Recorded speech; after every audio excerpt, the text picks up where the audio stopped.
నమస్తే, good morning, welcome to morning edition. నేను Sonia Rao. Morning ఎడిషన్లో ముందుగా హెడ్లైన్ చూద్దాం. పిన్నెల్లి సహా పలువురు అభ్యర్థులకు ఊరట. జూన్ 6 వరకు అరెస్ట్ చేయదని హైకోర్టు ఆదేశం.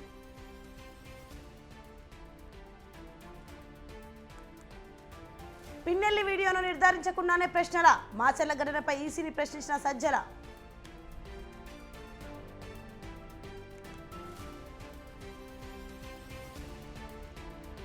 యూ ట్యాక్స్ ఆరోపణలకు కట్టుబడే ఉన్నాం. సిట్టింగ్ జడ్జితో విచారణ చేయాలన్న ఏలేటి.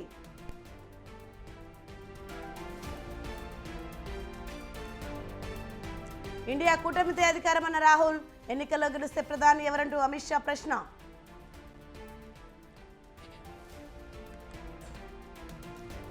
రేవ్ పార్టీలో డ్రగ్స్ తీసుకున్నట్లు నిర్ధారణ. హేమ సహా పలువురు నటులకు నోటీసులు.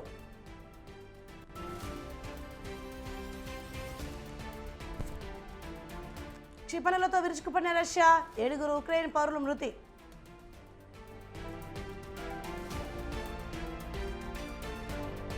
నేడు IPL second qualifier match. Chennai వేదికగా హైదరాబాద్ రాజస్థాన్ ఫైట్.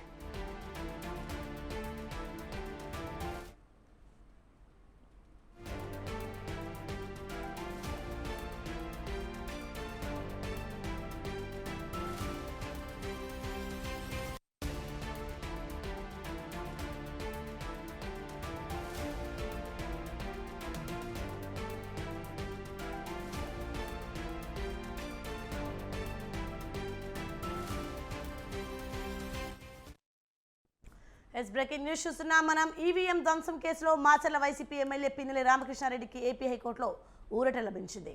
జూన్ 5 వరకు ఆయనపై ఎలాంటి చర్యలు తీసుకోవద్దని హైకోర్టు ఆదేశించింది. ఈవీఎం ధ్వంసం కేసులో ముందస్తు బెయిల్ కోరుతూ పిన్నెల్లి హైకోర్టును ఆశ్రయించారు. ముందస్తు బెయిల్ ఇవ్వాలంటూ లంచ్ మోషన్ పిటిషన్ వేశారు. దీనిపై విచారణ చేపట్టిన కోర్టు జూన్ 5 వరకు ఎటువంటి చర్యలు తీసుకోవద్దని ఆదేశాలు ఇచ్చింది. తదుపరి విచారణను జూన్ 6 వరకు వాయిదా వేసింది.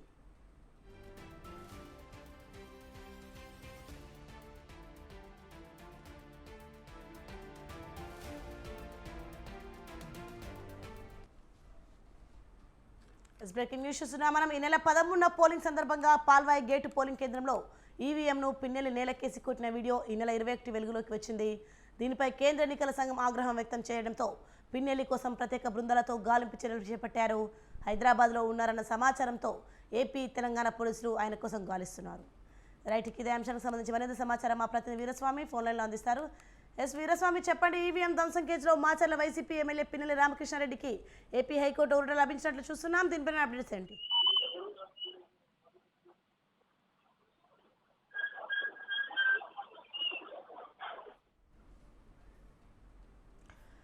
వీరస్వామి, చెప్పండి. జూన్ 5 వరకు ఆయనపై ఎలాంటి చర్యలు తీసుకోవద్దని హైకోర్టు ఆదేశించినట్లు చూస్తున్నాం. దీనిపైన అప్డేట్స్ ఏంటి? తోని ప్రధానంగా చూసుకున్నట్టే మాత్రం ఒకవైపు నుంచి కూడా పోలీసు ఉన్నతాంతరాంగం మాత్రం దీని మీద ఎన్నికల కమిషన్ లో దృష్టి సారించింది. అదేవిధంగా ఎన్నికల కమిషన్ కూడా సీరియస్ అయింది. పోలీసు యంత్రాంగానికి అప్రమత్తంగా ఉండాలి, ఆ రాష్ట్రంలో మాత్రం వివాదాలు జరగవద్దని చెప్పేసి ఒకవైపు నుంచి స్పష్టమైన సంకేతాలు కూడా ఇచ్చిన నేపథ్యంలో ఒకవైపు నుంచి చూసుకున్నట్టే మాత్రం ఎన్నికల ప్రక్రియలో జరిగిన వివాదంలో చూసుకున్నట్టే ఎక్కువగా చూసుకున్నట్టే హైకోర్టుకి పిన్నెల్లి రామకృష్ణారెడ్డి కేసు విషయంలో మాత్రం ముందస్తు బెయిల్ పిటిషన్ కి వేయడం జరిగింది. దీని వరకు పోలీసులు తొందరపాటు చర్య తీసుకోవద్దు, అతని కదలికలపై నిరంతరం నిఘా ఏర్పాటు చేయాలి, 6 వరకు ఆయన్ని అరెస్ట్ చేయొద్దని చెప్పి హైకోర్టు స్పష్టమైన ఆదేశాలు కూడా జారీ చేసిన పరిస్థితి నెలకొంది.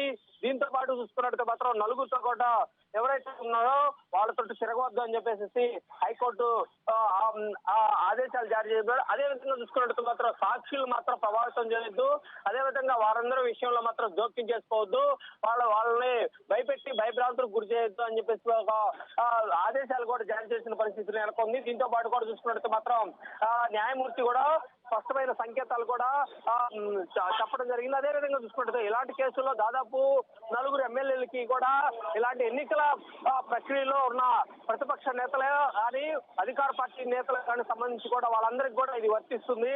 6 మటుకి ఎవరిని అరెస్ట్ చేయొద్దు అని చెప్పేసి చెప్పడం జరిగింది. దీని విషయంలో చూసుకున్నట్టు మాత్రం పిన్నెల్లి రామకృష్ణారెడ్డి అరెస్టు విషయంలో దాదాపు 2 రోజుల పాటు పోలీసులు మాత్రం నిఘా కొనసాగించారు. అతను కూడా వెతుకులాట ప్రారంభించారు. అతన్ని అరెస్ట్ చేయాలి అని చెప్పేసి ఆగ్రహం వ్యక్తం చేసినా కానీ ముందస్తు బెయిల్ పిటిషన్ లో పిటిషన్ వేస్తే మాత్రం హైకోర్టు 6 వరకు అరెస్ట్ చేయొద్దని చెప్పేసి సంకేతాలు పంపించింది. ఇది హైదరాబాద్ గా కొనసాగిందని చెప్పుకోవచ్చు. ఈ 2 రోజుల పాటు మాత్రం దీని మాత్రం నిరంతర నిఘా ఏర్పాటు చేసినా కానీ పోలీసులు మాత్రం వైఫల్యం చెందారని చెప్పుకోవాల్సిన పరిస్థితి నెలకొంది. తెలంగాణ రాష్ట్రానికి పిన్నెల్లి రామకృష్ణారెడ్డి వెళ్ళినా కానీ అక్కడ మాత్రం పిన్నెల్లి రామకృష్ణారెడ్డి కారు డ్రైవర్ ని గన్ మ్యాన్ ని కూడా అదుపులో తీసుకున్నారు. కానీ పిన్నెల్లి రామకృష్ణారెడ్డి అక్కడి నుంచి పరారవడం జరిగింది. దీనికి సంబంధించి కూడా ఏదైతే ఉందో పోలీసుల మీద కూడా ఈసీ ఆగ్రహం చేసిన పరిస్థితి నెలకొంది. దీంతో పాటు చిట్టు నివేదికలో కూడా ప్రాథమిక దర్యాప్తులో కూడా ఇచ్చిన భాగంలో కూడా కొంతమందిని వెంటనే అరెస్ట్ చేయాలని చెప్పినా కానీ ఈ నేపథ్యంలో ఈ డీజీపీ కూడా త్వరలోనే అతన్ని అరెస్ట్ చేస్తాము, త్వరలోనే అదుపులోకి తీసుకుంటామని చెప్పి పరిస్థితి నెలకొంది. అదేవిధంగా చూసుకున్నట్టు మాత్రం ఎన్నికల ప్రక్రియలో భాగంగా ఎన్నికల ముందు అదే ఎన్నికల తర్వాత కూడా జరిగిన వివాదాలకు సంబంధించిన కూడా వాటిని కూడా చూసుకున్నట్టు మాత్రం ఈ నెల 30 వరకు ఏదైతే ఉందో 30వ తారీఖు వరకు మాత్రం ఎవరిని కోర్టు మాత్రం ఆ రోజు విచారణకి ఆదేశాలు జారీ చేసింది. 30వ తారీఖు అంటే వచ్చే నెల 30వ తారీఖు వరకు దీని మీద కేసులు మాత్రం దీన్ని మధ్యంతరంగా ఉత్తర్వులు జారీ చేసిన పరిస్థితి నెలకొంది. ఈ కేసు విచారణ కూడా ఏదైతే ఉందో ఎన్నికల ముందు కానీ ఎన్నికల తర్వాత జరిగిన గొడవలకు సంబంధించి కూడా కొంతమంది కూడా పిటిషన్లు వేయడం జరిగింది. పిటిషన్లు కూడా 30వ తారీఖు విచారణ చేస్తామని చెప్పేసి ఒక మధ్యంతర ఉత్తర్వులు కూడా జారీ చేసిన పరిస్థితి నెలకొంది. ఈ నేపథ్యంలో చూసుకున్నట్టు మాత్రం కొంతమంది తాడిపత్రి కానీ అదేవిధంగా చూసుకున్నట్టే పల్నాడు జిల్లాలోని గోపిరెడ్డి శ్రీనివాసరెడ్డి కానీ అదేవిధంగా చూసుకున్నట్టు పిన్నెల్లి రామకృష్ణారెడ్డి ఏదైనా దీనికి సంబంధించింది కాక ప్రతిపక్ష నేతలు ఎవరైనా సరే వాళ్ళందరినీ కూడా 6వ తారీఖు వరకు అరెస్ట్ చేయొద్దని ఒక కీలక ఆదేశాలు జారీ చేసిన పరిస్థితి నెలకొంది. Soni. Okay right, thanks for the information Veeraswamy.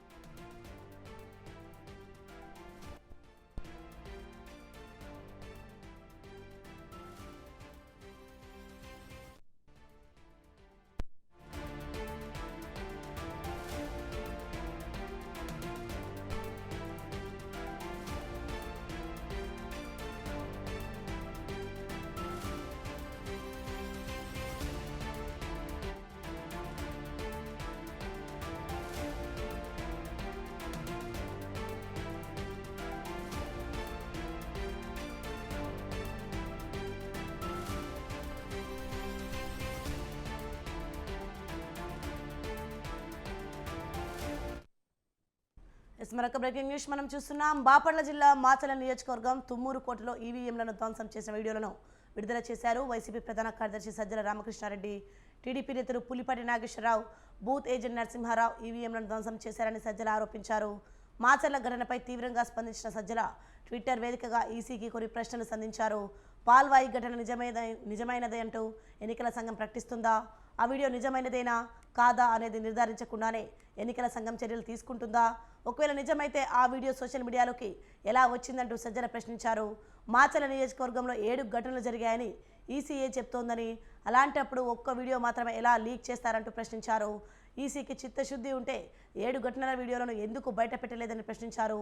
అన్ని వీడియోలు బయటకు వస్తేనే పూర్తి విషయం బయటకు వస్తుందని, ఒక చిన్న క్లిప్పింగ్ విడుదల చేస్తే ఏం తెలుస్తుందని ప్రశ్నించారు. తప్పు చేసిన వారిపై చర్యలు తీసుకునేందుకు ఈసీ ఎందుకు సరైన నిర్ణయం తీసుకోవడం లేదన్నారు సజ్జల.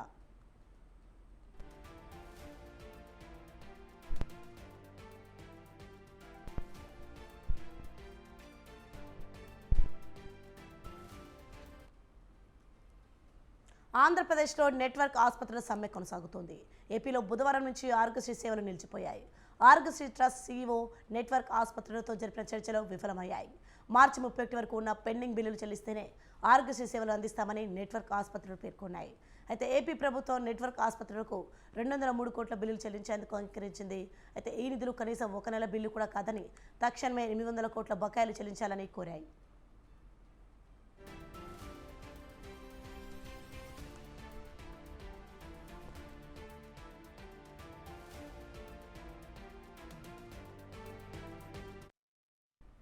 నెట్వర్క్ ఆసుపత్రులతో ఆరోగ్యశ్రీ సీఈఓ 2 దఫాల్లో జరిపిన చర్చలు విఫలమయ్యాయి. ప్రభుత్వం ఇప్పటికే 8 నెలలుగా 1500 కోట్ల రూపాయల పెండింగ్ బకాయిలు పెట్టిందని, వీటిలో కనీసం 800 కోట్లు చెల్లించాలని డిమాండ్ చేసింది. ఆరోగ్యశ్రీ సేవల కోసం ఆసుపత్రులను బెదిరించవద్దని విజ్ఞప్తి చేసింది.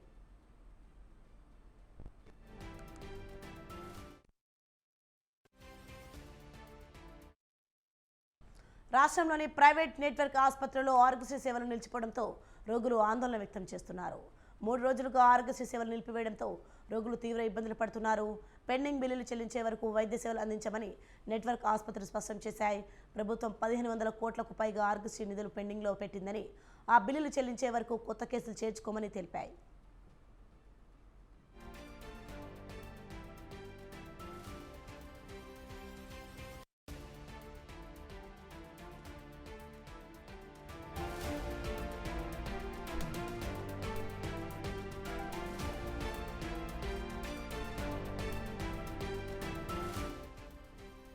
ప్రైవేట్ ఆసుపత్రుల్లో ఆరోగ్యశ్రీ సేవలు నిలిచిపోవడంతో కొత్తగా వైద్య సేవలకు కోసం వచ్చిన వారు ఇబ్బందులు పడుతున్నారు. కొత్త కేసులు చేర్చుకోవడం లేదని ఆందోళన వ్యక్తం చేస్తున్నారు. నెట్వర్క్ ఆసుపత్రుల పెండింగ్ బిల్లులు 203 కోట్లు చెల్లింపులు చేపట్టినట్లు ఆరోగ్యశ్రీ సీఈఓ లక్ష్మీషా తెలిపారు. మిగతా బిల్లుల చెల్లింపులు వీలైనంత త్వరలో చేపడతామని చెప్పారు.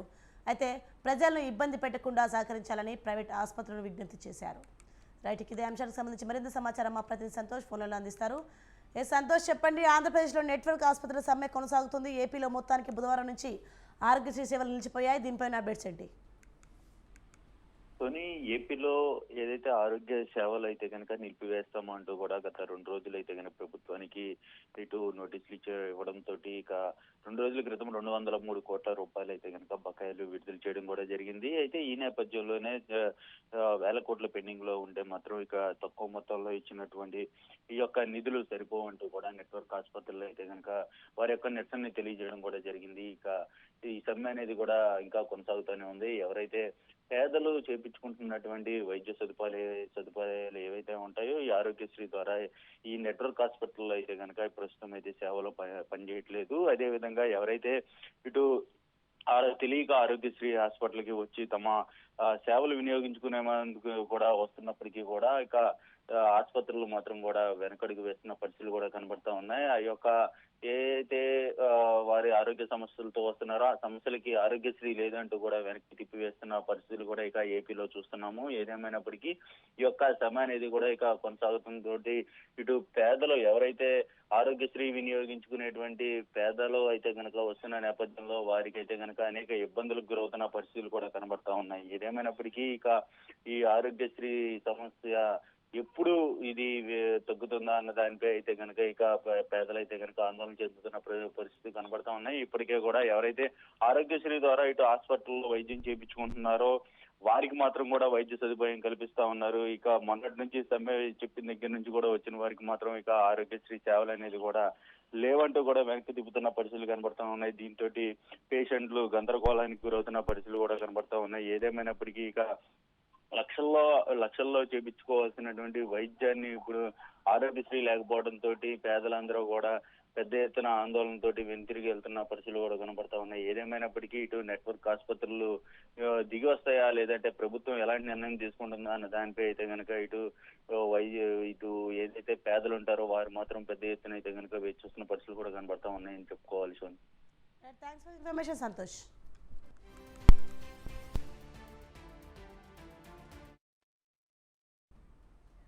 కాకినాడ జిల్లా ప్రత్తిపాడు వైసీపీ అభ్యర్థి వరుపుల సుబ్బారావుకు రోడ్డు ప్రమాదం చోటు చేసుకుంది. ప్రమాదం నుంచి క్షేమంగా బయటపడ్డ ఆయన కార్యకర్తల అభిమానులు ఎవరూ ఆందోళన చెందొద్దన్నారు. తామంతా క్షేమంగా ఉన్నామని వీడియో మెసేజ్ విడుదల చేశారు. ప్రమాద ఘటనపై పోలీసులు ఆరా తీస్తున్నారు.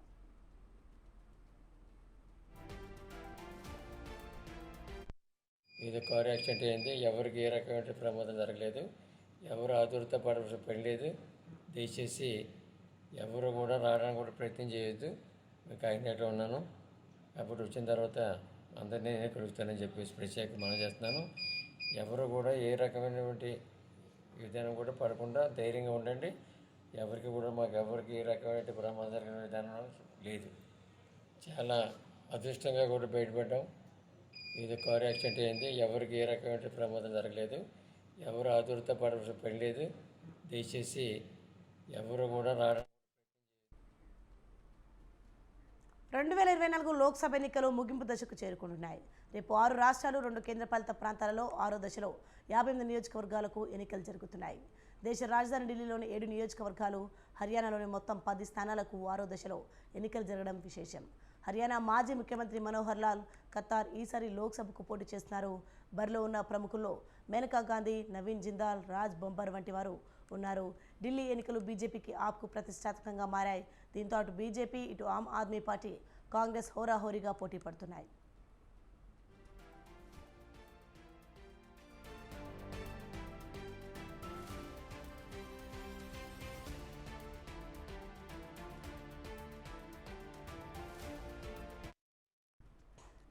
విజయవంతంగా 5 దశల్లో లోక్సభ ఎన్నికలు ముగిశాయి. 6వ దశలో 58 నియోజకవర్గాల్లో పోలింగ్కు రంగం సిద్ధమైంది. జూన్ 1న 7వ దశతో పార్లమెంట్ ఎన్నికల పర్వం పూర్తవుతుంది. మే 25న 6వ దశలో 889 మంది అభ్యర్థులు తమ అదృష్టాన్ని పరీక్షించుకుంటున్నారు. జమ్మూ కాశ్మీర్లోని అనంతనాగ్, రజౌరి లోక్సభ నియోజకవర్గానికి మే 7న జరగాల్సిన ఎన్నికల కమిషన్ వాయిదా వేయడంతో మే 25న పోలింగ్ జరుగుతోంది. జమ్మూ కాశ్మీర్ మాజీ ముఖ్యమంత్రులు మహబూబా ముఫ్తీ, గులాం నబీ ఆజాద్ ఈ స్థానం నుంచి పోటీ పడడం విశేషం.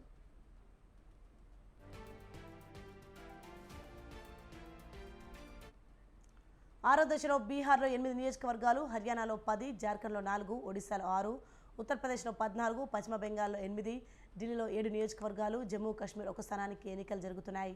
6వ దశలో అదృష్టం పరీక్షించుకుంటున్న ప్రముఖుల్లో సుల్తాన్పూర్ నుంచి మేనకా గాంధీ, కురుక్షేత్ర నుంచి నవీన్ జిందాల్, కర్నాల్ నియోజకవర్గం నుంచి హర్యానా మాజీ ముఖ్యమంత్రి మనోహర్ లాల్ ఖట్టార్, గుర్గావ్ నుంచి రాజ్ బబ్బర్ ఇతరులు పాల్గొన్నారు.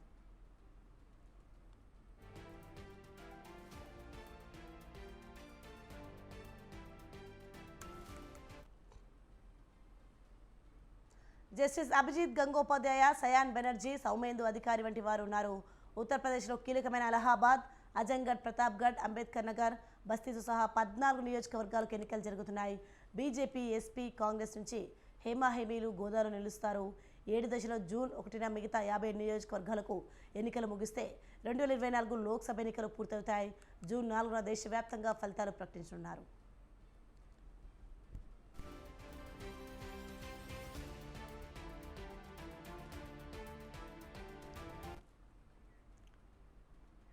తెలంగాణలో ఇవాళ నుంచి ఇంటర్మీడియట్ అడ్వాన్స్ సప్లిమెంటరీ పరీక్షలు ప్రారంభం కానున్నాయి. ఈ పరీక్షలకు అన్ని ఏర్పాట్లను అధికారులు పూర్తి చేశారు. జూన్ 3వ తేదీ వరకు జరగనున్నాయి. ఈ పరీక్షలు రాసేందుకు సుమారు 4.27 లక్షల మంది విద్యార్థులు హాజరు కానున్నారు. మొదటి, రెండో ఏడాది విద్యార్థుల కోసం రోజు 2 సెషన్లలో పరీక్షలు నిర్వహిస్తారు. మొదటి సెషన్ ఉదయం 9 నుంచి మధ్యాహ్నం 12 గంటల వరకు, రెండో సెషన్ మధ్యాహ్నం 12:30 నుంచి సాయంత్రం 5:30 గంటల వరకు నిర్వహిస్తారు.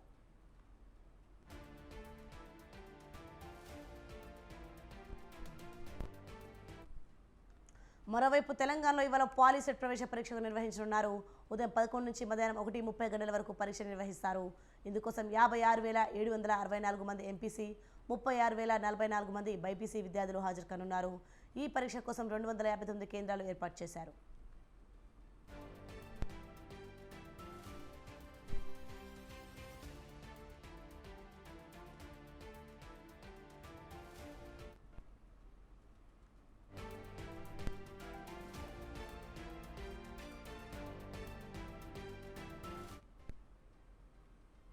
అశ్లీల వీడియోల కేసులో ప్రధాన నిందితుడు హాసన ఎంపీ ప్రజ్వల్ రేవన్న వెంటనే పోలీసులకు లొంగిపోవాలంటూ మాజీ ప్రధాని హెచ్డి దేవేగౌడ హెచ్చరించారు.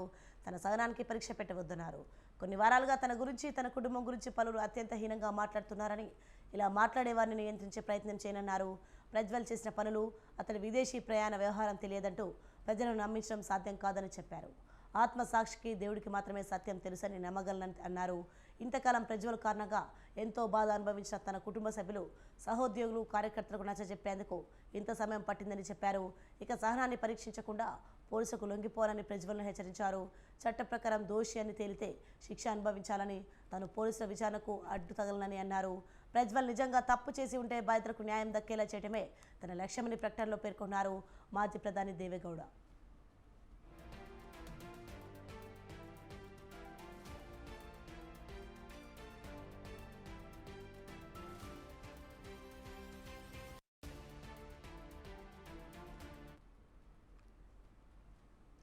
బంగాళాఖాతంలో ఏర్పడిన అల్పపీడనం ఈశాన్య దిశగా పయనిస్తూ ఏపీ తీరానికి దూరంగా కదులుతోంది. ఇది గురువారం తీవ్ర అల్పపీడనంగా బలపడింది. ఇవాళ బంగాళాఖాతంలో వాయుగుండంగా మారే అవకాశం ఉంది. అనంతరం ఈశాన్య దిశగా కదులుతూ రేపు తూర్పు, మధ్య బంగాళాఖాతంలో తుపానుగా బలపడనుంది. తర్వాత ఉత్తర దిశగా పయనించి పశ్చిమ బెంగాల్, బంగ్లాదేశ్ తీరాలకు చేరువై ఆదివారం సాయంత్రానికి తీవ్ర తుపానుగా మారుతుంది.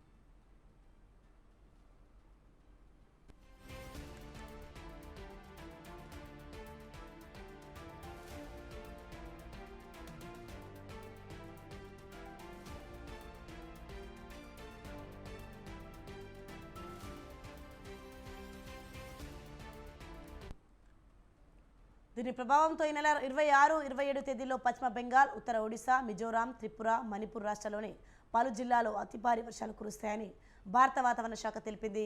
ఏపీ సహా పశ్చిమ బెంగాల్, ఒడిశా, తమిళనాడు, పుదుచ్చేరి, అండమాన్ నికోబార్ దీవుల ప్రభుత్వాలు అప్రమత్తంగా ఉండాలని సూచించింది. అయితే దీని ప్రభావంతో ఏపీలో తేలికపాటి వర్షాలు పడతాయని అధికారులు తెలిపారు.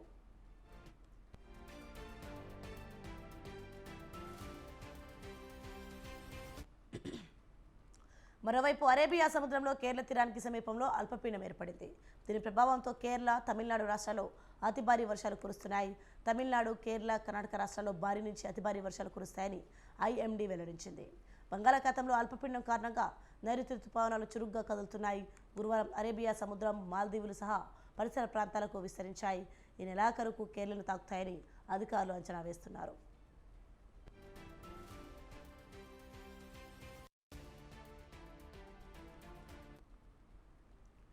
ఐపీఎల్ 17 చివరి ప్లే ఆఫ్ మ్యాచ్కు రంగం సిద్ధమైంది. మరికొన్ని గంటల్లో రాజస్థాన్, సన్ రైజర్స్ జట్ల మధ్య ఆసక్తికరమైన పోరు ప్రారంభం కానుంది. చెన్నై వేదికగా చెపాక్ స్టేడియంలో రాత్రి జరిగే ఈ మ్యాచ్ కోసం క్రికెట్ అభిమానులు ఎంతగానో ఎదురు చూస్తున్నారు. ఈ మ్యాచ్లో గెలిచిన జట్టు కోల్కతాతో 26న ఫైనల్లో పోటీ పడుతుంది. అయితే వరుస విజయాలతో జోరు మీదున్న రైజర్స్కు కోల్కతాతో క్వాలిఫైర్ 1లో ఎదురుదెబ్బ తగిలింది. ఇప్పుడు ఆ ఓటమిని మరిపిస్తూ ఈ కీలక పోరులో గెలవాల్సిందేనని పట్టుదలగా ఉంది. ఇక రాజస్థాన్ సైతం మరో గెలుపుతో ఫైనల్కు అర్హత సాధించి గత ఓటములను మర్చిపోవాలనుకుంటోంది.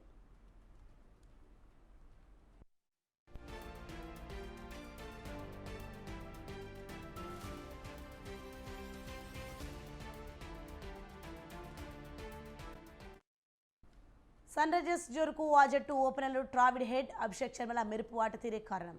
పవర్ హిట్టింగ్ను ఈ ఇద్దరు మరో స్థాయికి తీసుకెళ్లారు. హెడ్ 199.62 స్ట్రైక్ రేట్తో, అభిషేక్ 207.40 స్ట్రైక్ రేట్తో బెంబేలెత్తిస్తూ పవర్ ప్లేలోనే 2 సార్లు 100 పరుగులు దాటించారు. జట్టు బాదిన 166 సిక్సర్లలో వీరిద్దరివే 72 ఉండడం విశేషం. వీరి మెరుపు ఆరంభాలు మిడిల్ ఆర్డర్పై ఒత్తిడి పడకుండా కాపాడుతున్నాయి. కానీ చివరి మ్యాచ్లో కోల్కతాపై ఇద్దరు విఫలం కావడంతో జట్టు చిత్తుగా ఓడాల్సి వచ్చింది.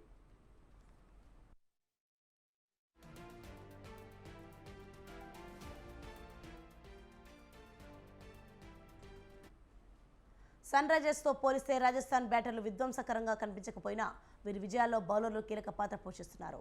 ఆరంభంలోనే లెఫ్ట్ ఆర్మ్ పేసర్ బౌల్డ్ వికెట్లను తీస్తుండగా వరల్డ్ క్లాస్ స్పిన్నర్లు చాహల్, అశ్విన్లతో మధ్య ఓవర్లలో ప్రత్యర్థి జట్లను నిలువరిస్తున్నారు. ఇక డెత్ ఓవర్లలో అవేష్ ఖాన్, సందీప్ శర్మ పరుగులను కట్టడి చేయగలుగుతుండడం ఆర్ఆర్కు కలిసి వచ్చే విషయం. అయితే ఉప్పల్లో రైజర్స్పై 202 పరుగుల ఛేదనలో ఆఖరి బంతికి 2 పరుగులు చేయలేక ఓడింది. గెలుపు ముంగిట బోల్తా పడిన ఆ మ్యాచ్కు బదులు తీర్చుకోవాలని ఆర్ఆర్ ఉవ్విళ్లూరుతోంది.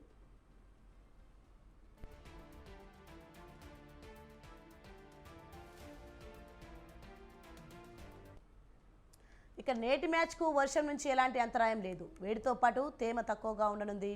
రాత్రి మంచు ప్రభావం ఉంటుంది. దీంతో టాస్ గెలిచిన జట్టు ఫీల్డింగ్కు మొగ్గు చూపే ఛాన్స్ ఉంది. ఈ సీజన్లో జరిగిన 7 మ్యాచ్ల్లో 5 సార్లు చేజింగ్ టీం గెలిచింది.